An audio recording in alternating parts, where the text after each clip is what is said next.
இன்றைக்கி ஹைபர்நெட்டில் lazy loading, proxy object, lazy initialization exception இதெல்லாம் என்ன அப்படின்னு சொல்லி பார்க்கலாம். ஸோ இப்போ எக்ஸாம்பிளுக்கு ஒரு யூசர் என்டிட்டி இருக்குது, அதோட அசோசியேட்டான ஆர்டர்லாம் நம்ம ரிட்ரைவ் பண்ணணும். அதுதான் கான்செப்ட் அப்படின்னு வச்சுக்கலாம். ஸோ இப்போ ஒரு யூசருக்கு எவ்வளவோ ஆர்டர் இருக்கலாம். So user entity has one to many relationship with order. இப்போ நம்ம யூசர் ஸ்டெப் 1ல் என்ன பண்ணுறோம், லோடு யூசர் repo.findById அப்படின்னு நம்ம கொடுக்கும்போது அது என்ன பண்ணும் அப்படின்னா ஹைபர்நெட்டு யூசர் ஆப்ஜெக்டை மட்டும்தான் எடுத்துகிட்டு வரும். அதோட அசோசியேட் ஆகிருக்கே லிஸ்ட் ஆஃப் ஆர்டர் என்டிட்டிஸ் அதெல்லாம் அது எடுத்துகிட்டே வராது. ஸோ ஹைபர்நெட் என்ன பண்ணும், it will fetch only the user entity. அப்போ ஆர்டர் என்டிட்டிக்கு பதிலாக என்னத்தை போட்டு வச்சுருக்கோம் அப்படின்னா ஒரு ப்ராக்ஸி லிஸ்ட்டை அதில் போட்டு வச்சுருக்கோம்.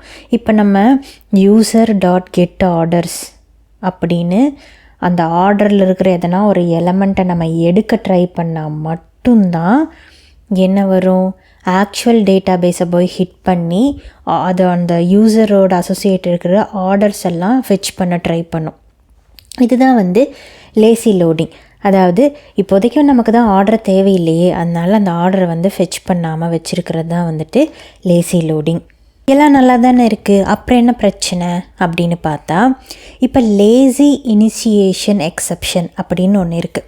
அப்படின்னா என்னென்னா இப்போ நம்ம ஒரு ட்ரான்சாக்ஷனல் மெத்தடுக்குள்ளே தான் repo.findBy யூசர் அப்படின்னு சொல்லிட்டு யூசரை நம்ம ஃபெச் பண்ணியிருப்போம். நமக்கு யூசரோட டீட்டெயில்ஸ் அது ரிட்டன் பண்ணியிருக்கோம். ஆனால் ஆர்டர்ஸு ரிட்டன் ஆகலை. ஆர்டர்ஸ்க்கு பதிலாக ஒரு ப்ராக்ஸி தான் ரிட்டன் ஆகிருக்கு. இப்போது மெத்தட் கால்லாம் முடிஞ்சிருச்சு. என்னாகும், என்டிட்டி மேனேஜர் க்ளோஸ் ஆயிடுச்சு, பர்சிஸ்டன்ட் கான்டெக்ட்ஸ் க்ளோஸ் ஆயிடுச்சு. இப்போ என்டிட்டி அசோசியேட்டடாகவே இல்லை. யாரோட ஹைபர்நெட்டோட என்டிட்டி அசோசியேட்டடாகவே இல்லை. அது டிட்டாச்டு ஸ்டேட்டில் இருக்குது. இப்போது நான் டிரான்சாக்ஷனல் மெத்தடுக்கு வெளியே user.getOrders அப்படின்னு கொடுத்தேன்னு வச்சுக்கோங்களேன், என்னாகும், நமக்கு டேட்டாபேஸ் கனெக்ஷனும் இல்லை, ஹைபர்நெட்னால் அதை மேனேஜே பண்ணலை, எல்லாமே டிட்டாச் ஆயிடுச்சு. அப்போ எரர் வருமா? பிகாஸ் டேட்டாபேஸ் எப்படி கனெக்ட் பண்ண முடியும், டேட்டாபேஸ் கனெக்ஷன் தான் இல்லையே. அப்போ தான் லேசி இனிஷியலைசேஷன் எக்ஸப்ஷன் அப்படின்ற இந்த எக்ஸப்ஷன் ஹிட் ஆகுது. ஸோ இதை எப்படி நம்ம அவாய்ட் பண்ணலாம்? இப்போ நமக்கு அந்த ஆர்டர் டீட்டெயிலும் வேணும் அப்படின்னா அதை நம்ம அட்ரான்சாக்ஷனலுக்குள்ளே இருக்கும்போதே ஆக்சஸ் பண்ணிக்கிறது. ஸோ இப்போ அட்ரான்சாக்ஷனல் கெட் யூசர்னு யூசரை வாங்கினோமா, அடுத்து user.getOrders.size அப்படின்னு சொல்லிட்டு சைஸையும் வாங்கிக்கிறோம். அப்போ என்ன ஆகும், பர்சிஸ்டன்ட் கான்டெக்ஸ்ட் ஓப்பனாக இருக்குது. நமக்கு தேவையான டீட்டெயில்ஸை எடுக்கிறதுக்கு அது ஆர்டர் டேட்டாபேஸை போய் ஹிட் பண்ணோம் இல்லையா. ஸோ அது டைரெக்டாகவே போய் பண்ணிவிடும். ஸோ இப்போ ரியல் டேட்டா நமக்கு பர்சிஸ்டன்ட் கான்டெக்ஸ்ட் க்ளோஸ் ஆகிறதுக்கு முன்னாடியே கிடச்சிச்சு. இது ஒரு சொல்யூஷன். அடுத்த சொல்யூஷன் என்ன அப்படின்னா லேசிக்கு பதிலாக அதுக்கு முன்னாடியே ஆக்டிவாக அதை ஃபெச் பண்ணிடுறது. எப்படி ஃபெச் பண்ணுறது, ஜாயின் ஃபெச் அப்படின்னு நம்மளே query எழுதுறது. ஹைபர்நெட் நமக்கு ரிட்ரைவ் பண்ணி கொடுக்குறதுக்கு பதிலாக we are going to write a query. என்னது, select from user join fetch orders. So நீ யூசரை ஃபெச் பண்ணும்போதே அதோட கரஸ்பாண்டிங் ஆர்டர்ஸ்லாம் என்ன இருக்கோ அதையெல்லாம் எனக்கு ஃபெச் பண்ணிவிடு அப்படின்னு ஜாயின் ஃபெச் மூலமாக நம்ம ஃபெச் பண்ணிடுறோம். அப்போ என்ன ஆகும், ஒரே queryயில் யூசரும் வந்துடும், அதோட ஆர்டர்ஸும் வந்துடும். மூணாவது solution entity graph. So entity கிராஃபும் பிஹைண்ட் த சீன் அதுவும் ஜாயின் ஃபெச் தான் யூஸ் பண்ணுது. ஸோ நம்ம இந்த மாதிரி query எழுதுறதுக்கு பதிலாக அந்த ஆப்ஷனல் எங்கே அந்த findByIdன்னு நம்ம இருக்கு இல்லையா, அங்கே என்டிட்டி கிராஃப் அப்படின்னு நம்ம போட்டோம் அப்படின்னா நமக்கு அதுவே ரிட்டன் பண்ணி கொடுத்துரும். அப்போ லேசி இனிஷியலைசேஷன் எக்ஸப்ஷன் நமக்கு அக்கர் ஆகாது. ஸோ இது ரொம்ப ரொம்ப முக்கியமான interview question. So persistent context ஓப்பனாக இருக்கும்போது மட்டும்தான் ஹைபர்நெட்டால் டேட்டாபேஸ்லேருந்து டேட்டாவை ஃபெச் பண்ணி கொண்டு வர முடியும். அப்போது அட்ரான்சாக்ஷனல் மெத்தட் முடிஞ்சதுக்கப்புறம் பர்சிஸ்டன்ட் கான்டெக்ஸ்ட்டும் க்ளோஸ் ஆயிரும். அதுக்கப்புறம் நம்ம எதனாவது லேசி டேட்டாவை எடுக்க ட்ரை பண்ணோம் அப்படின்னா லேசி இனிஷியலைசேஷன் எக்ஸப்ஷன் வரும். அதை அவாய்ட் பண்ணுறக்கு ஜாயின் ஃபெச் இல்லைன்னா என்டிட்டி கிராஃப் யூஸ் பண்ணணும். இல்லைன்னா பர்சிஸ்டன்ட் கான்டெக்ஸ்ட் க்ளோஸ் ஆகிறதுக்கு முன்னாடியே அந்த டேட்டாவை நம்ம ஃபெச் பண்ணிக்கணும். ஸோ இப்போ லைஃப் சைக்கிள் வியூ பார்க்கலாம். ஸோ டிரான்சாக்ஷனல் மெத்தடு ஸ்டார்ட் ஆகுது. ஸ்டார்ட் ஆனோன்னா லேசி ப்ராக்ஸி க்ரியேட் ஆகிடுது. அப்புறம் என்டிட்டி மேனேஜர் பர்சிஸ்டன்ட் கான்டெக்ஸ்ட்லாம் ஓப்பன் ஆகுது. இங்கே மெத்தட் எண்ட் ஆகுது. மெத்தட் எண்ட் ஆனதுமே பர்சிஸ்டன்ட் கான்டெக்ஸ்ட் க்ளோஸ் ஆயிடுது. அதுக்கப்புறம் நம்ம லேசி டேட்டா ஆக்சஸ் பண்ண ட்ரை பண்ணால் லேசி இனிஷியலைசேஷன் எக்ஸப்ஷன் அப்படிங்கிற எக்ஸப்ஷன் நமக்கு வரும். சரி, இப்போ நமக்கு ஒரு டவுட் வரலாம். இப்போ அட்ரான்சாக்ஷனல்னு ஒரு மெத்தடு மேலே நம்ம போட்டோம் அப்படின்னா நம்ம அந்த டேட்டாபேஸ் கனெக்ஷன் பூல்லேருந்து ஒரு கனெக்ஷனை எடுக்கிறோம், அதை நம்ம ஹோல்ட் பண்ணிகிட்ருக்கோம். கரெக்டாக? ஸோ அது எந்த மாதிரி இருக்கணும் நம்ம அப்போ அந்த டிரான்சாக்ஷனுக்குள்ளே நம்ம பெரிய மெத்தடாக போட்டாலோ இல்லை ஏபிஐ கால் அடுத்த வேறு ஏதாவது எக்ஸ்டர்னல் ஏபிஐ கால் நம்ம போட்டாலோ அப்போ டேட்டாபேஸோட அந்த கனெக்ஷன் அவ்வளோ நேரம் வேஸ்ட்டாக நம்ம ஹோல்ட் பண்ணிகிட்ருக்கோம் அப்படின்னு அர்த்தம். ஸோ அட்ரான்சாக்ஷனல் மெத்தடை நம்ம எவ்வளோ கிறிஸ்பாக நம்மளால் வச்சுக்க முடியுமோ அவ்வளோ கிறிஸ்பாக நம்ம வச்சுக்கணும். இப்போ நம்ம எதனா ஜாவா ஆப்ரேஷன் பெர்ஃபார்ம் பண்ணுறோம் அப்படின்னா சீக்கிரமே முடிஞ்சிரும். ரொம்ப பெரிய கோடெல்லாம் இல்லை, ரொம்ப ஒரு சின்ன சிம்பிள் ஆப்ரேஷன்ஸ் தான் அப்படின்னா தட்ஸ் ஃபைன். ஆனால் ரொம்பவே காம்ப்ளிகேட்டடான ஆப்ரேஷன்ஸ், ஹெவி கம்ப்யூட்டேஷன் பண்ணுற மாதிரியான ஆப்ரேஷன்ஸ்லாம் நம்ம அட்ரான்சாக்ஷனல் மெத்தட்குள்ளே பண்ணக்கூடாது. நம்ம இந்த அட்ரான்சாக்ஷனல் போடும்போது இன்டர்னலாக என்ன நடக்குது அப்படின்னு பார்க்கலாம். நம்ம ஒரு யூசரோட ரெக்வெஸ்ட் வருது, அது அட்ரான்சாக்ஷனல் மெத்தடை கால் பண்ணுது. இப்போது அதை யார் ஹேண்டில் பண்ண போகிறா? AOB proxy, aspect oriented programming proxy தான் அதை ஹேண்டில் பண்ண போகுது. ஓகே, அப்போது ஸ்ப்ரிங் ஏஓபி ப்ராக்ஸி அந்த காலை இன்டர்செப்ட் பண்ணதுக்கப்புறம் என்ன பண்ணும் அப்படின்னா டிரான்சாக்ஷன் சின்க்ரனைசேஷன் மேனேஜர். ஏன்னா நம்ம அட்ரான்சாக்ஷனில் ஆரம்பிச்சிருக்கிறனால அதை சின்க்ரனைஸ் பண்ணுறக்கு ஒரு மேனேஜர், டிரான்சாக்ஷன் சின்க்ரனைசேஷன் மேனேஜர். இது என்ன பண்ணும் அப்படின்னா என்டிட்டி மேனேஜரை இப்போ வந்திருக்கிற கரண்ட் த்ரெட்டோட பைண்ட் பண்ணிடும். அதாவது இந்த த்ரெட்டுக்கு இந்த என்டிட்டி மேனேஜர், வேறு த்ரெட்டு யாருன்னா வந்தால் அவங்களுக்கு இந்த என்டிட்டி மேனேஜர் ஆக்சசபிள் கிடையாது. It is for this particular thread அப்படிங்கிற மாதிரி என்ன பண்ணிருச்சு, பைண்ட் பண்ணி வச்சிருச்சு. அதுக்கப்புறம் இப்போது டிரான்சாக்ஷன் மேனேஜர் ஒரு டிரான்சாக்ஷனை ஸ்டார்ட் பண்ணுறாங்க. டிபி கனெக்ஷனை என்ன பண்ணுறாங்க, ஹிக்காரி பூல் அந்த மாதிரி நம்ம வச்சுருப்போம்ல, அதிலிருந்து ஒரு டிபி பூல்லேருந்து ஒரு கனெக்ஷனை எடுத்துகிட்டு வருது. எடுத்துகிட்டு வந்ததுக்கப்புறம் இப்போ என்டிட்டி மேனேஜர் அசோசியேட் ஆகிருக்கு, அது கூடயே டிபி கனெக்ஷன் பூலையும் எடுத்துகிட்டு வந்துருச்சு. எல்லாத்தையுமே அந்த த்ரெட்டோட அசோசியேட் பண்ணிவிடும். இந்த டிபி கனெக்ஷனும் உனக்கு தான், இந்த த்ரெட்டுக்கு தான் அப்படிங்கிற மாதிரி அது அசோசியேட் பண்ணிருச்சு. அதுக்கப்புறம் பர்சிஸ்டன்ட் கான்டெக்ஸ்ட்டும் க்ரியேட் ஆகும். அதுவும் யாருக்கு, அந்த பர்டிகுலர் த்ரெட்டுக்கு தான். இது எல்லாம் பண்ணிட்டது, எல்லாமே பைண்ட் பண்ணியதுக்கப்புறம் அந்த மெத்தடு எக்ஸிக்யூட் ஆகுது. அந்த மெத்தடில் இருக்கிற எல்லா கோடும் எக்ஸிக்யூட் ஆகுது.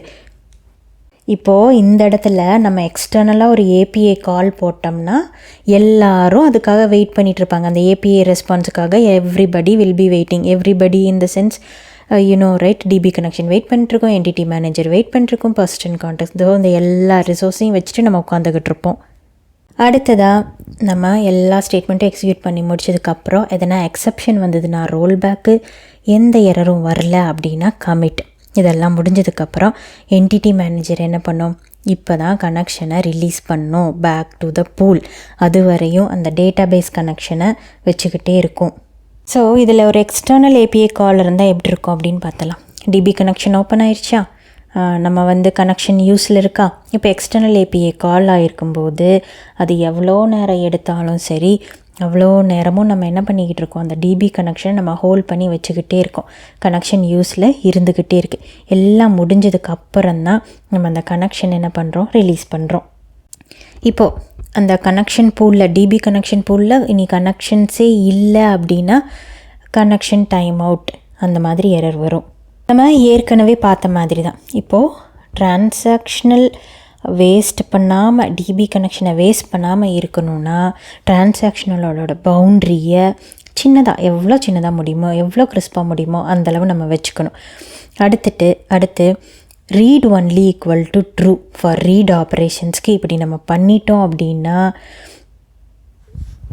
இப்போது ஹைபர்நெட் என்ன பண்ணும், டர்ட்டி செக்கிங் பண்ணாது. டர்ட்டி செக்கிங்னா என்னது, ஒரு ரெக்கார்டை ரீட்ரைவ் பண்ணும்போதே டேட்டாபேஸில் பர்சிஸ்டன்ட் கான்டெக்ட்ஸில் ஒரு ஸ்னாப்ஷாட் எடுத்து வைக்கிது இல்லையா, அதை எடுத்து வைக்காது.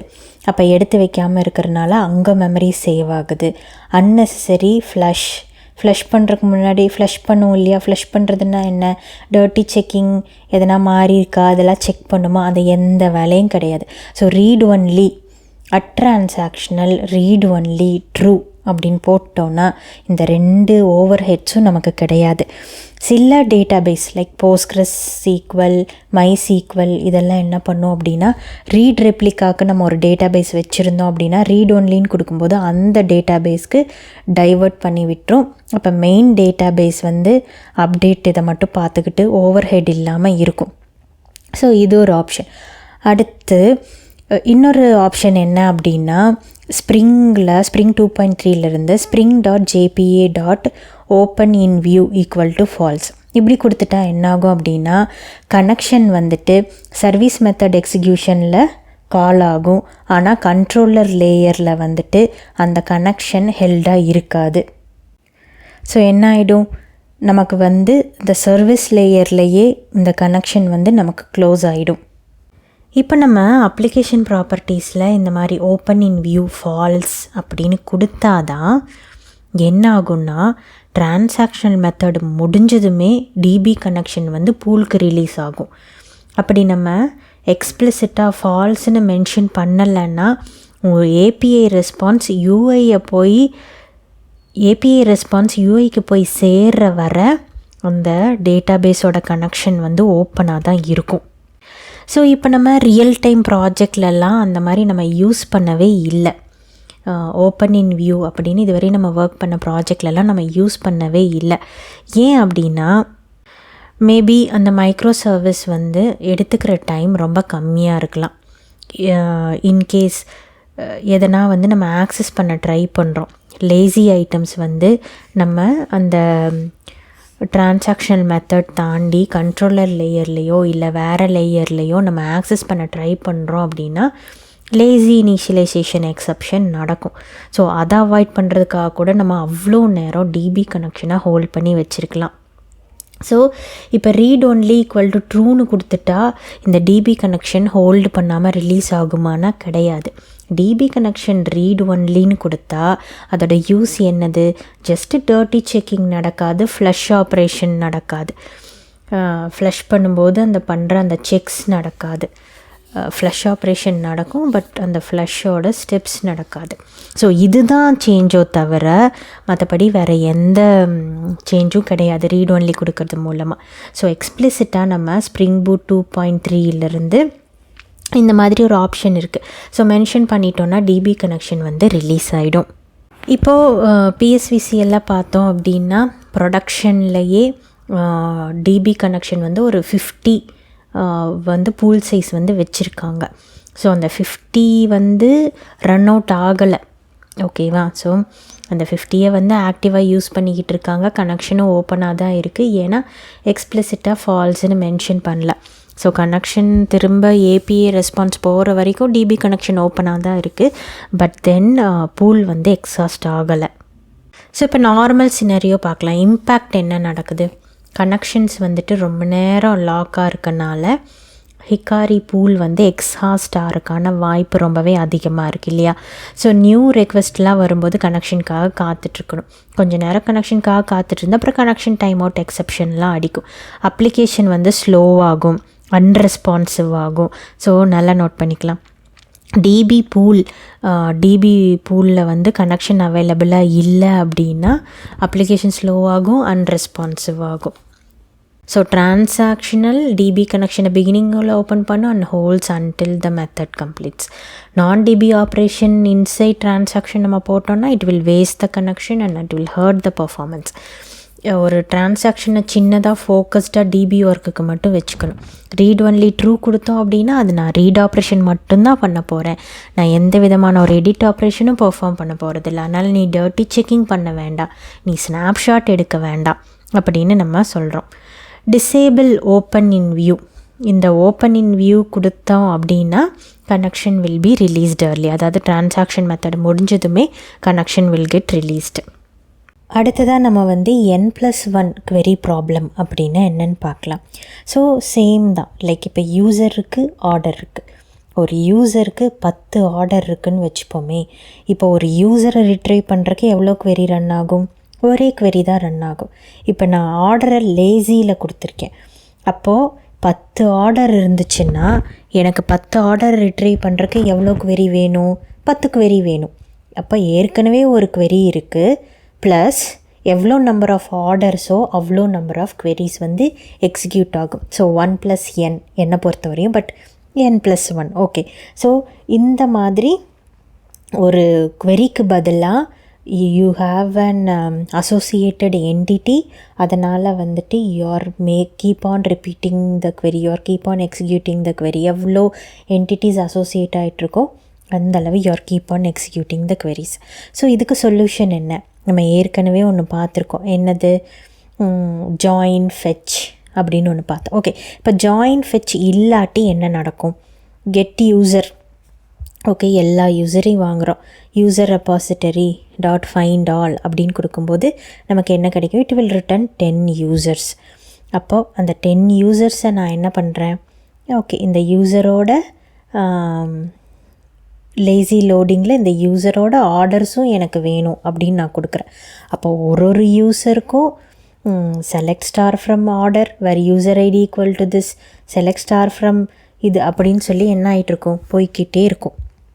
இங்கே நம்ம நல்ல வேலை சைஸ் தான் வாங்குகிறோம், இதே ஒரு ஆர்டராக வாங்கிட்டு இருந்தோன்னா அதுக்கு இன்னும் query போயிட்டுருக்கும். ஸோ இப்போ ஒரு யூஸருக்கும் என்ன ஆகுது? அவங்களோட ஆர்டரோட சைஸ் வாங்கிறதுக்காக மறுபடியும் n நம்பர் ஆஃப் queries வந்து எக்ஸிக்யூட் ஆகிட்டுருக்கு. அப்போ யூசர் என்னமோ ஒருத்தர் தான் plus n for order. So basically you are executing, இந்த இடத்துல வந்துட்டு 1 + 10 11 queries எக்ஸிக்யூட் பண்ணுறோம். இதுவே ஒரு 10K யூசருக்கு நம்ம இப்போ ரிட்ரைவ் பண்ணோம் அப்படின்னா அப்போ யோசிச்சு பார்க்கலாம், ஒரு query வந்து யூசருக்கு அவங்களோட ஆர்டர்ஸ் எல்லாம் ரிட்ரைவ் பண்ணுறதுக்கு நீ மறுபடியும் 10K கால்ஸ் வந்து மேக் பண்ணிகிட்ருக்கணும். ஸோ இது வந்துட்டு என்னது? It is a very bad performance. Okay, so இந்த மாதிரி ஊறப்பட்ட query ரன் பண்ணிகிட்ருக்கிறது is a bad performance. So அதுக்கான சொல்யூஷன் என்னது? Join fetch. ஜாயின் ஃபெச்சுங்கிறது போது என்ன ஆகும்? Select user join fetch orders அப்படின்னு நம்ம கொடுத்துட்டோன்னா, ஸோ ஒரே ஒரு query தான், ஸ்மார்ட் query. என்ன பண்ணிடும்? Select star from user left outer join போட்டு அதுவாகவே எல்லாத்தையும், அதாவது யூசர் நல்லா இல்லாத பட்சத்தில் எல்லாத்தையும் எடுத்துகிட்டு வான்னு சொல்லிவிட்டு அந்த ஆர்டர்ஸையும் சேர்த்து வந்து நமக்கு ஃபெச் பண்ணி கொண்டாந்து கொடுத்துரும். இப்போது பர்சிஸ்டன்ட் கான்டெக்ஸ்ட் எப்படி இருக்கும்? ஃபஸ்ட் லெவல் கேஷ் பர்சிஸ்டன்ட் கான்டெக்ஸ்ட்குள்ளேயே எல்லா டேட்டாவும் ஒரே டைமில் லோட் ஆயிரும். இப்போ நான் வந்து ஆக்சஸ் பண்ணுறேன், user dot get orders dot size அப்படின்னு நான் ஆக்சஸ் பண்ணும்போது டிபியெல்லாம் போகாது. ஏன்னா நான் முன்னமே எல்லாத்தையும் எடுத்து ரிட்ரீவ் பண்ணி வச்சிட்டேனே. அதனால் எந்த ஒரு அடிஷ்னல் queries கிடையாது, இதில் பர்ஃபார்மன்ஸும் வந்துட்டு நல்லாயிருக்கும். ஸோ இப்போ நம்ம கம்பேர் பண்ணி பார்ப்போம். n+1 ப்ராப்ளமுங்கும்போது ஒரு queryயும் ஒரு யூஸருக்கும் நீ வந்து போட்டுக்கிட்டே இருக்கணும். இதுவே ஜாயின் ஃபெச் அப்படின்னா ஒரே queryயில் யூசர் ஆர்டர்ஸ்னு எல்லாமே வந்துடும். ஸோ நிறையா ஜாயின் ஃபெச் இல்லாட்டி என்னாகும்? நிறைய டிபிக்கு கால் போயிட்டே இருக்கும். You're spending so much of time, poor performance இருக்குது, ஸ்கேலபிலிட்டி இல்லை. யூசர் இன்க்ரீஸ் ஆக த டைம் யூ ஸ்பெண்ட், நிறைய டிபி கால்ஸ் நம்ம வந்து போயிட்டே இருப்போம். இது எந்த பிரச்சனையுமே ஜாயின் ஃபெச்சில் வந்து இருக்காது.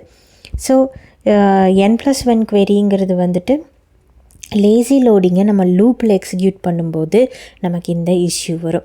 ஸோ ஹைபர்நெட் என்ன பண்ணும்?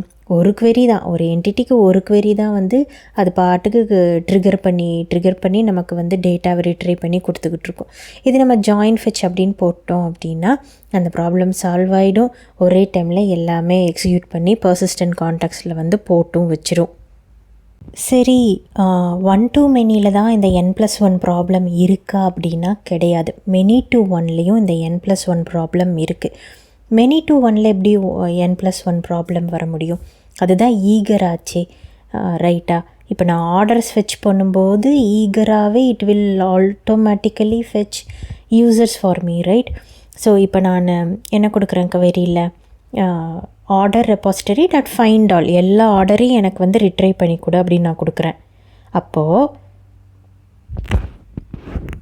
இது என்ன பண்ணுன்னா, ஸோ எல்லா ஆர்டரையும் நான் ரிட்ரைவ் பண்ணி கொடுன்னு எல்லா ஆர்டர்ஸையும் நான் ரிட்ரைவ் பண்ணி கொடு அப்படின்னு query வந்து நான் ரைட் பண்ணும்போது, ஸோ இப்போது எல்லா ஆர்டர்ஸையும் ரிட்ரைவ் பண்ணி கொடு அப்படின்ற query நம்ம ரைட் பண்ணும்போது என்னாகும் அப்படின்னா, ஓகே ஈகராக வந்துட்டு எல்லா மொத்தமாக எல்லா ஆர்டர்ஸையும் ஃபெச் பண்ணிவிடும். இப்போ என்ன பார்க்கும், ஓகேப்பா இதில் ஒரு many to 1 ரிலேஷன்ஷிப் இருக்கே, யார் யூஸரை நம்ம ஃபெச் பண்ணணும், அது ஈகர் தான். ஓகே ஃபைன் அப்படின்னு சொல்லிட்டு இது என்ன பண்ணுன்னா ஒரு ஆர்டருக்கும் ரிலேட்டடான யூஸரை ஃபெச் பண்ணிக்கிட்டு இருக்கும். So for each order okay many to 1 relationship இருக்குது, இப்போ நமக்கு யூஸரும் வேணும் அப்படின்னு சொல்லிட்டு select star from user where ID = 1 2, அடுத்த ஆர்டரோட யூசர் வந்து மறுபடியும் 1னா select star from user where ID = 1 அப்படின்னு சொல்லி இது திரும்ப 1 queryயாக ரன் பண்ணிக்கிட்டு இருக்கும். ஸோ எல்லா ஆர்டர்ஸும் எடுக்கிறதுக்கு ஒரு query. நம்ம என்ன நினச்சிப்போம், ஆர்டர்ஸ் எடுக்கும்போதே அந்த queryயோடையே சேர்த்து அது வந்துட்டு யூசர் queryயும் வந்து எடுத்துக்கிட்டு இருக்கோம் அப்படின்னு நினச்சிட்ருப்போம். ஆனால் அதுதான் இல்லை. ஒரு query கூட திரும்ப n query ரன் பண்ணி அது யூசரை எடுத்துக்கிட்டு இருக்கோம். ஸோ திரும்ப இதுவும் n+1 ப்ராப்ளம் தான். ஸோ தேவையில்லாமல் டிபி ட்ரிப்ஸ் போகும், எல்லாமே வேஸ்ட் ஆகும் இல்லையா? அப்போ இதை எப்படி அவாய்ட் பண்ணலாம்? சரி, ஈகர் கொடுத்தா தானே நீ இப்படி n+1 ரன் பண்ணிக்கிட்டு இருக்க. many to 1 வந்து லேசின்னு போட்டுருவோம். எனக்கு எப்போ தேவையோ அப்போ நீ ரீட்ரைவ் பண்ணி கொடுத்தீங்கன்னா போதும். அப்போது இப்போ எனக்கு ஒரு மெனி இருக்குது, ஆர்டர்ஸ் நான் நிறைய எடுத்துக்கிட்டேன், அதோட யூசர் யார் வேணுமோ அப்போ நான் வந்து ஒரு query மட்டும் நான் எக்ஸிக்யூட் பண்ணி அந்த யூசரை நான் எடுத்துக்குவேன். இல்லை இந்த சொல்யூஷன் வந்து ஒர்க் ஆகாது அப்படின்னா ஜாயின் ஃபெச், ஆர்டர்ஸ் எடுக்கும்போது யூசரையும் எடுத்துக்கலாம், ஒரே queryயில் எல்லாமே வந்து ரிட்ரைவ் ஆகி வந்துடும். ஓகே, இப்போ நம்ம இந்த விஷுவலாக வந்து நம்ம இதை கம்பேர் பண்ணி பார்ப்போம். So select star from orders அப்படின்னு ஆர்டர்ஸை வந்து நம்ம செலக்ட் பண்ணிக்கிறோம். அடுத்ததாக select star from user ID = 1 2 அப்படின்னு நம்பர் ஆஃப் queries வந்து எக்ஸிக்யூட் ஆகிட்டே இருக்கும். இதுவே வந்து லேசியும் ப்ளஸ் ஜாயின் ஃபெச்சும், லேசி நீ வந்து எடுக்கவே வேணாம், எனக்கு வேணுங்கிறப்ப நீ கொடு அப்படின்னு மென்ஷன் பண்ணிக்கிட்டு ஜாயின் ஃபெச் எல்லாத்தையும் ஒரே queryயில் நம்ம ரன் பண்ணி முடிச்சிடலாம். ஸோ என்ன சொல்கிறது, many to 1லையும் இருக்குது, 1 to manyலேயும் இந்த இஷ்யூ இருக்குது. ஸோ many to 1 சைடில் அந்த சைடு வந்துட்டு ஈகராக வந்து அதை ஃபெச் பண்ணிடும். ஆனால் பேக்ரவுண்டில் அது it is executing n+ number of queries. இதெல்லாம் எப்படி கண்டுபிடிக்கணும் அப்படின்னா, இப்போ ஒரு ஸ்ப்ரிங் பூட் அப்ளிகேஷன் ரன் பண்ணுறோம் அப்படின்னா அந்த டீபக்கிங் வந்து செட் பண்ணி வச்சுக்கிட்டு SQL queries எவ்வளோ ஜென்ரேட் ஆகுது அப்படிங்கிறத நம்ம பார்த்தாலே நமக்கு ஒரு ஐடியா கிடைக்கும். ஓகே, அடுத்ததாக வந்து first level cash, second level cash அப்படின்னு என்னென்னு பார்க்கலாம். ஸோ ஃபர்ஸ்ட் லெவல் கேஷ்னால் நமக்கு தெரியும் பர்சிஸ்டன்ட் கான்டெக்ஸ்ட், அது ஹைபர்நெட்குள்ளேயே இருக்குது. நீ ரீட்ரைவ் பண்ணுற டேட்டாவெல்லாம் அதுக்குள்ளே போட்டு வச்சுருக்கோம். அது வந்து என்ன சொல்கிறது, செஷன் லெவல், அந்த ஒரு த்ரெட்டு முடிஞ்சோன்னோ அது போயிடும், அந்த ஒரு த்ரெட்டுக்கு மட்டும்தான் அது ஆக்சசபிளாக இருக்கும். இப்போ ஒரு யூசர் கால் வருது, ஓகே, நான் என்ன பண்ணுறேன், repo.find யூசரை ரீட்ரைவ் பண்ணுறேன், ஓகேவா? ஸோ இப்படி நான் யூசரை ரீட்ரைவ் பண்ணும்போது அந்த யூசரோட காப்பி எனக்கு மட்டும்தான் அவைலபிளாக இருக்கும். இப்போது நான் ஒரு டைம் கொடுக்குறேன் repo.find by ID அப்படின்னு சொல்லி கொடுக்கும்போது ஒரு டைம் யூசர் எடுத்து எனக்கு கொடுக்கும், ஆக்சுவல் டிபி கால் மேக் பண்ணி எனக்கு கொடுக்குது. இதுவே நான் ரெண்டாவது தடவை மறுபடியும் ஃபைண்ட் பை ஐடின்னு கொடுக்கும்போது செகண்ட் டைமு டிபிக்கே அது போகாது. ஏன்னா அது என்ன பண்ணும், இப்போ என் பர்சிஸ்டன்ட் கான்டெக்ட்ஸ்லேயே டேட்டா இருக்குது, நீ எதுக்கு போகிறேன்னு சொல்லிட்டு பர்சிஸ்டன்ட் கான்டெக்ட்ஸில் இருக்கிற காப்பியை தான் நமக்கு வந்து திரும்பி ரிட்டன் பண்ணும். ஸோ செகண்ட் டைம் வந்துட்டு நமக்கு டேட்டா பேஸு காலே வந்துட்டு போகாது. இதுதான் வந்துட்டு ஃபர்ஸ்ட் லெவல் கேஷ். இதுவே வந்துட்டு செகண்ட் லெவல் கேஷ் அப்படின்னா என்னென்னா, இது ஹைபர்நெட்டில் இருக்காது, நம்மளே வந்து எக்ஸ்பிளிசிட்டாக இதுக்கு தனியாக நம்ம வந்து ஆட் பண்ணணும். ஸோ இது எப்படின்னா என்டையர் அப்ளிகேஷனுக்குமே அந்த கேஷ் வந்து ஆக்சசபிளாக இருக்கும். ஸோ செஷன் ஃபேக்ட்ரி, அதாவது என்டிட்டி மேனேஜர் ஃபேக்ட்ரி எப்படி ஒரு அப்ளிகேஷனுக்கு ஒரு என்டிட்டி மேனேஜர் ஃபேக்ட்ரி தான் இருக்கோ, அது மாதிரி இந்த செகண்டரி லெவல் கேஷும் வந்துட்டு அப்ளிகேஷன் லெவல் ஹோல் அப்ளிகேஷனுக்கே ஆக்சசபிளாக இருக்கும். இப்போ ஒரு த்ரெட்டு வந்து ஒரு இதை மாற்றுது அப்படின்னா எல்லா த்ரெட்டுக்கும் அந்த சேஞ்சஸ் வந்து விசிபிளாக இருக்கும். It is visible all over the application. இப்போ கான்ஃபிகரேஷனில் என்ன போட்டிருக்காங்க, செகண்ட் லெவல் கேஷ் வந்து ட்ரூ அப்படின்னு நம்ம செட் பண்ணணும். அப்படி செட் பண்ணால் மட்டும்தான் நமக்கு செகண்ட் லெவல் கேஷ் வந்து எனேபிளாக இருக்க முடியும். ஓகே, ஸோ இதோட லிமிட்டேஷன் என்ன அப்படின்னு சொல்லி நம்ம பார்த்தோம்.